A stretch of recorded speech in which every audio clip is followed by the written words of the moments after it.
Saya waktu di kampus teman-teman sekalian, tidak ada kesombongan, alhamdulillah, tidak ada fakhr di situ. Tapi saya waktu di kampus itu merasa terganggu kalau tidak cum laude. Harus saya lulus terbaik.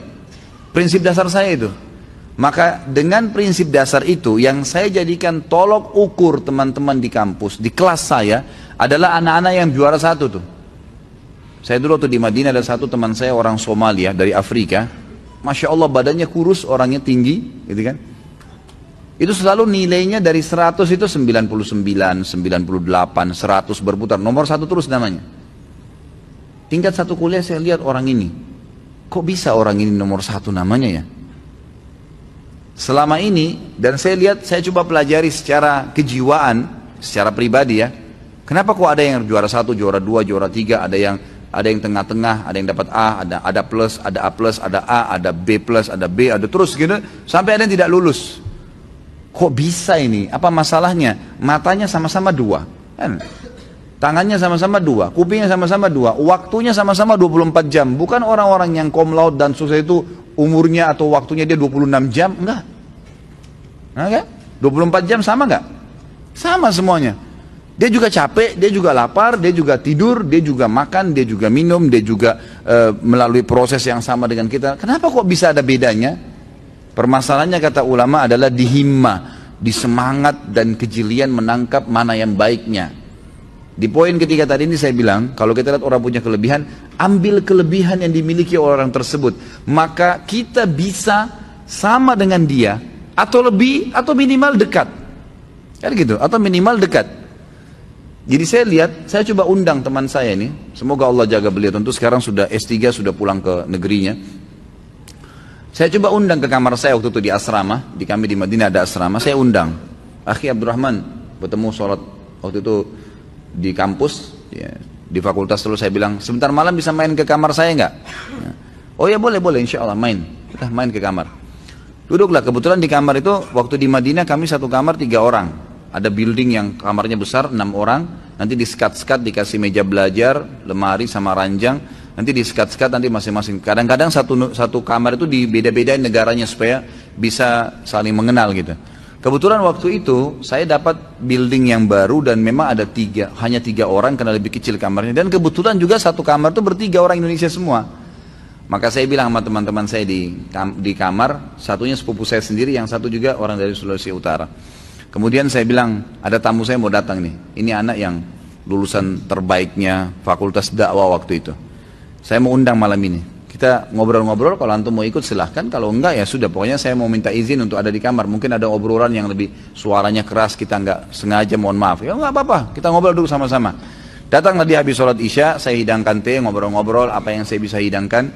Dulu saya suka sekali makan kismis, karena beberapa teman-teman Badui di Madinah, itu mereka seringkali mengkonsumsi kismis dan menurut mereka, saya tidak tahu penelitian ilmiahnya ya, itu menambah kecerdasan gitu.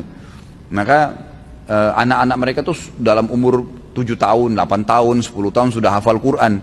Itu mereka sering konsumsikan kismis. Ya. Maka saya sering beli, saya hidangkan di kamar saya juga makan gitu kan. Saya duduklah sama dia ngobrol-ngobrol. Subhanallah, dari pertama ketemu 2 jam ke depan, nggak pernah bicara masalah pelajaran. Bicara masalah negaranya, bicara masalah ini, dan kebetulan itu kami masih bujang semua, ngobrolnya masalah nikah. Nanti kalau nikah dapat perempuan yang bagaimana.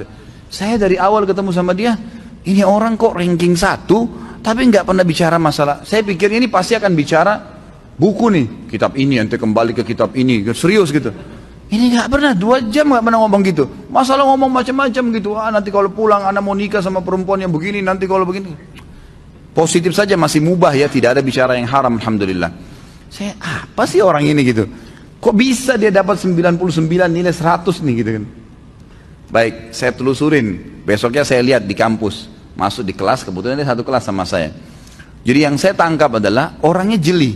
Dia kalau dosen lagi ngomong apa saja gitu kan?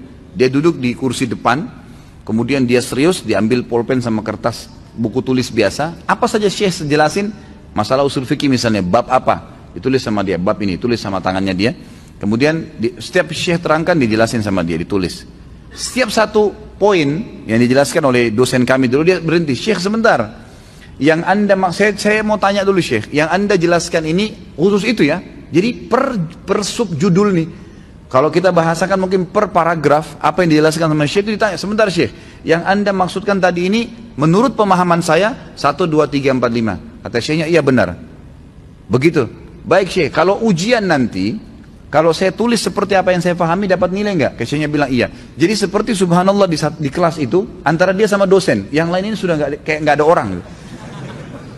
Tapi yang lainnya dapat istifadah, dapat manfaat karena dia menjelaskan kembali apa yang saya jelasin gitu kan. Menurut anda begini. Jadi orang-orang juga banyak belajar. Waktu mau ujian ikhwani, buku tulisnya itu di mana-mana difotokopi sama orang. Ya. Difotokopi orang baca dan berapa banyak pahala yang didapatin tuh. Ayat Al-Quran, hukum-hukum, kaidah-kaidah hukum fikih semua difotokopi. Saya perhatikan mungkin ini kata kuncinya orang ini. Dia selalu luar biasa itu. Sampai kadang-kadang kalau dia belum paham, dosen keluar diikutin sama dia.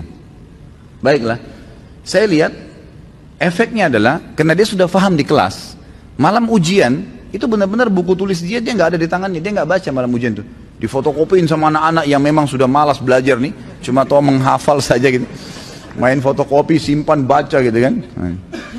Udah, saya tanya dia, Abdurrahman, ente nggak baca nih buku ente?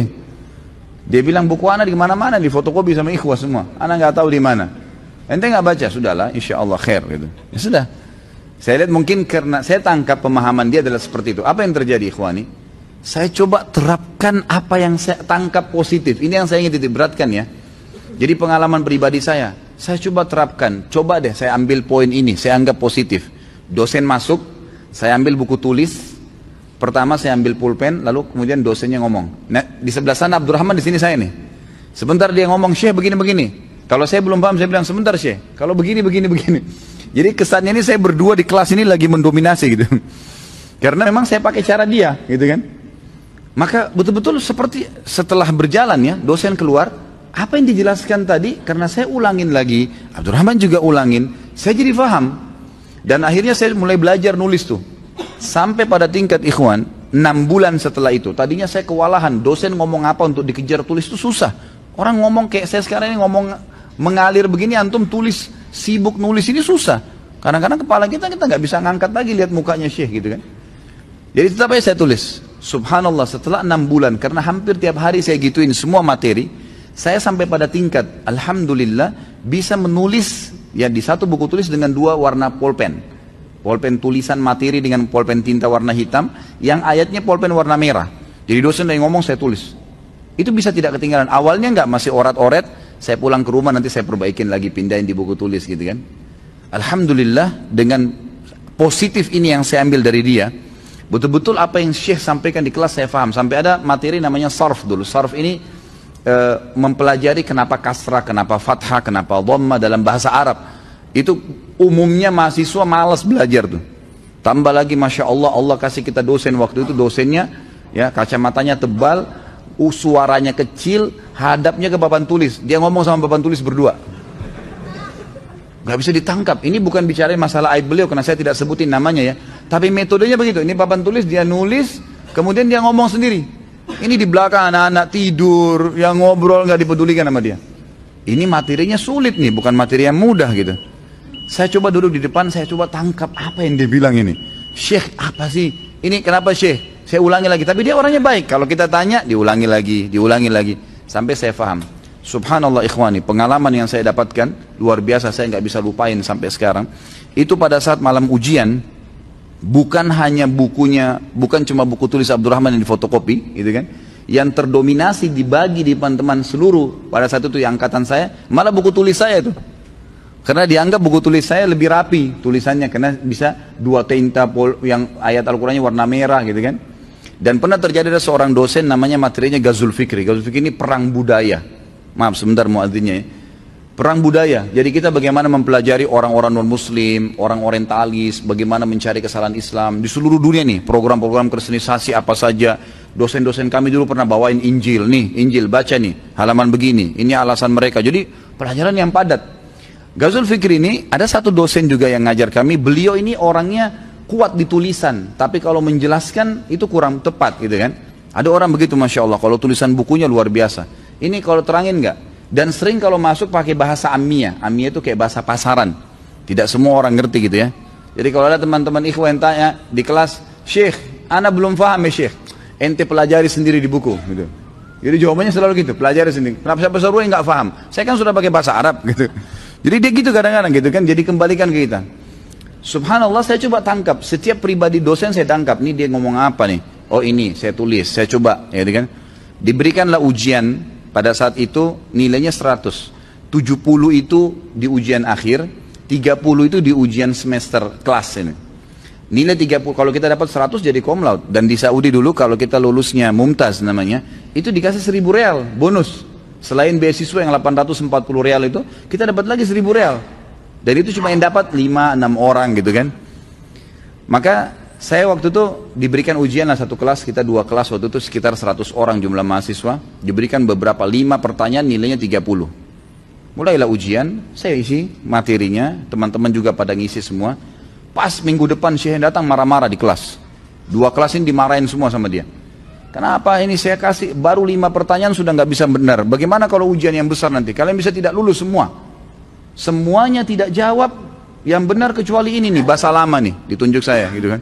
Orang semua kaget, saya juga kaget kok saya sendiri. Dia bilang ini orang satu-satunya dari 2 kelas ini yang jawab sempurna, saya kasih 30.